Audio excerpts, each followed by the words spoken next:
not even need Bauer's game for me. Ahoy there, YouTube! I'm back again today for another game review, and today I'm very excited to be checking out KaBammm from Foxmind Games. This is for 2 to 6 players, ages 7+. Take about 15 minutes to play, and KaBammm is a really simple stinking game in which you are going to have a stack of cards that will look like this. They're pretty sizable looking cards, double-sided. They'll have different words in the middle like splash, pow, bam, woo, and stuff like that. You're going to get a stack of about 8 of these cards, I believe it is, and then there's going to be 1 card in the middle. Now, everyone's going to flip over a card. They're going to be looking at their own specific card. Everyone's going to be looking at the same time, and if you can match 2 of these in the correct way, or 3 of them, you will be able to put your card down and build this thing in the middle of the board, which is going to continue to grow as the game progresses, but you'll also be getting rid of your cards, and the first person to get rid of all their cards wins the game. There's also another way that you can play, and we did a Bauer Family Learns of this. It's about 5 to 10 minutes, really quick game, in which you can get these superpower cards, which I do recommend adding, which is that if you match a purple color on here, then if you say bam, wham, if you have this, then you get to take off a bonus one. Very light, very simple. There's also the KaBammm, which is if you match 3 in a row. But let's move on to the review, because this is the pros, this is the cons. First, on the con side, the game's not going to be for everybody for a variety of different reasons. It is very light, very simple, and for that reason, I would put it specifically only in the family game market. Maybe, if you're really, really into the lighter side of things, the filler weight game. You could also do it there. But for the most part, you know, I had a kind of an interesting experience with this game. When I busted it out and when I explained the rules, people looked down on it because it was very light and very simple. So you have to know your game night. Is your game night going to look down on this game? If so, then it probably won't go over as well as you want it to, even though it won't go over poorly, as I'll tell you in the pros.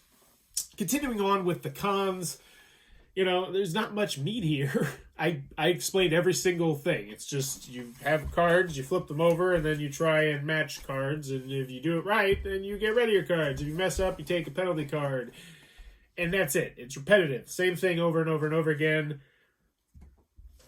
There's not much to roast about the game because there's not much in the game. I mean, that's the biggest comment I have with it is there's not much here. And most of the time, you're probably just going to skip immediately to the advanced version of the game with the superpowers. But moving on to the pros, the game's good. And that's as much as I can really say. That's as far as I'm willing to go. I think if you have younger kids, you know, I think it's going to go to great. So that's pretty much where I'm putting this. If you're looking at this as an adult perspective, this is a good game. If you're looking at this from a kid perspective, like you were going to give this to a kid on their birthday and say, here's this game, Billy. I think you and your friends will enjoy it. I will teach you how to play and you will never forget how to play it. Then I think it bumps up to a great, an 8, because kids really like this game. They really like the simplicity of it. They really like the competitive nature of it. One comment I forgot to mention with this is, if you're not good at like spatial awareness and that sort of thing, you are going to be at a serious disadvantage in this game because it is obviously a racing game. But that being said, kids that are doing well at spatial awareness will love this kind of game because they will crush in this game. And that's pretty much all you need to know here. If you're looking at this as maybe a game you can get for someone that's on the younger side so they can play it with other people who are on the younger side, or maybe you will join in from time to time, I would say that yes, this is a great kids game. When you're just talking about this as a family game / game night game, I'd say it's good. Nothing else. Doesn't do anything special. So there you go. In the end, KaBammm. Is it one that I'm going to keep on my shelf? For me personally, no.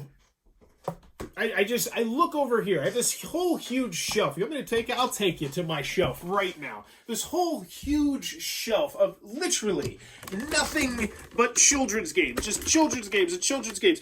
To the ceiling. I want to show you something. Like, no exaggeration. To the ceiling. And I look at this game and I say, is this game good enough? And the answer is no, it's just not. It's good, but it's not great. In a hobby that is just filled with absolutely spectacular games, good is not just gonna do it anymore. But that is KaBammm from Foxmind. If it looks like my favorite cup of tea, be sure to check this one out. If you're enjoying what we're doing, please be sure to click on that subscribe button down below. And as always, thanks for your time, YouTube.